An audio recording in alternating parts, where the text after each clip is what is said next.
छोटे शहरों से आज लोग आना चाहते हैं, आना भी चाहिए। टेक्नोलॉजी है, ब्रांड है, पोजीशन है, अब बस उन्हें आना है, लेकिन कंफ्यूज्ड है कि कैसे शुरुआत करें।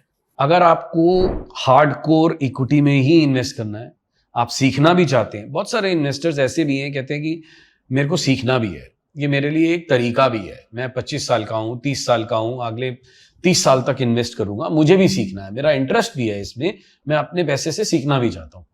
तो आप फंडामेंटली स्ट्रांग कंपनीज में इन्वेस्ट कीजिए। बहुत मुश्किल नहीं होता इंडस्ट्री लीडर ढूंढने के लिए।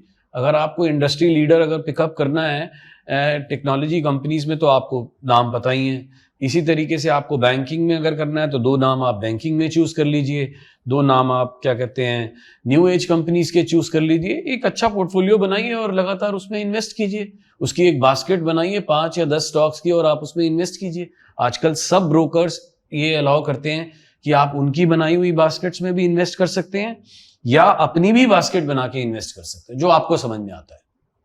तो तरीके अवेलेबल हैं। डिसिप्लिन चाहिए, कंसिस्टेंसी चाहिए। जैसा क्या कहते हैं, सबसे इंपॉर्टेंट जो चीज है ना लाइफ में वेल्थ क्रिएशन के लिए, वो डिसिप्लिन और कंसिस्टेंसी है। Actual investing is about investing in a company and a business.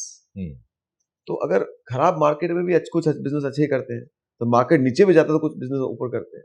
तो हमने मतलब कितने पीरियड, 2013, 14, 15, 16 पीरियड था, उसमें सारा मार्केट कहीं नहीं गया था, नीचे जा रहा था। बट कुछ सेक्टर जैसे आईटी सेक्टर अच्छा किया था, आईटी सेक्टर उसी पीरियड में 4-5 गुना हुआ था।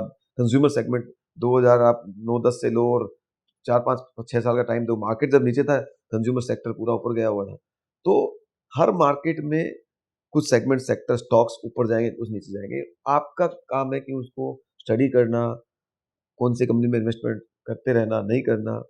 और उसी तो investing is about actually identifying business management company जहां पे इन्वेस्ट करना है। आप न तो शेयर प्राइस में इन्वेस्ट करते हो, ना इंडेक्स में इन्वेस्ट करते हो। आप इन्वेस्ट करते हो एक बिजनेस में, कंपनी में।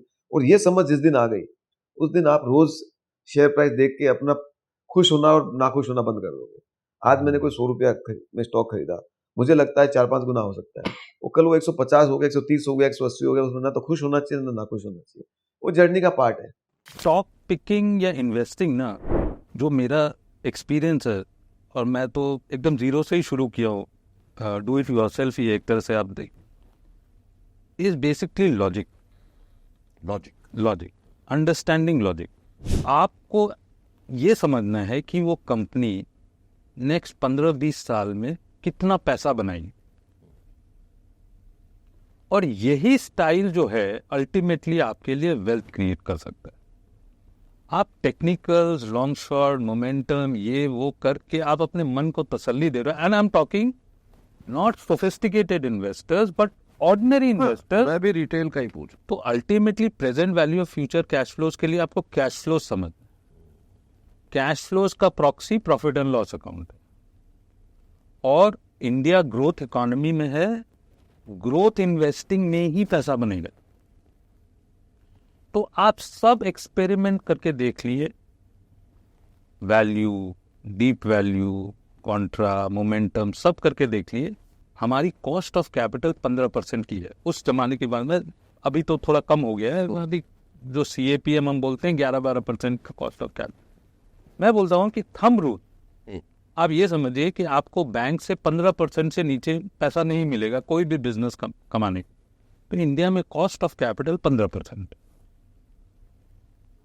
आपका बिजनेस शेयर होल्डर के लिए तभी पैसा बना सकता है अगर बिजनेस का जो रिटर्न है वो 15% से ज्यादा। क्योंकि आपको बिजनेस को इंटरेस्ट तो, बैंक को इंटरेस्ट तो पे करना ही है, खर्चे आपको पे करने ही है, उसके बाद जो बचा वो शेयर होल्डर का पैसा है। करेक्ट। तो उसको ROC बोलते हैं, return on capital employed. Business का जो ROC है वो कॉस्ट ऑफ कैपिटल से हमेशा ज्यादा होगा। तो सपोज कर लीजिए 15% आपका कॉस्ट ऑफ कैपिटल है, एटलीस्ट 18% होना चाहिए आपका बिजनेस का ROC। और आपको ये समझना है कि वो पैसा कितने दिन तक वो एक्सेस बनेगा। 18% अगर आपका ROC और 15% कॉस्ट ऑफ कैपिटल, आपका एवरेज बिजनेस है, वो ROC आपका 15% से नीचे चला जाएगा। और इंडिया में मेजॉरिटी ऑफ द बिजनेस है वो 15% कॉस्ट ऑफ कैपिटल भी नहीं कमाती हैं, तो उनका वैल्यूएशन हमेशा लो ही रहेगा। Price to book, price to earning, तो हम बोलते हैं ये तो बहुत सस्ता स्टॉक है। पर सस्ता क्यों है? क्योंकि आरओसी कॉस्ट ऑफ कैपिटल से ज़्यादा होगा और आपको ये फिगर आउट करना है कि 10-20 साल में ये कंपनी कितना पैसा बनाएगी।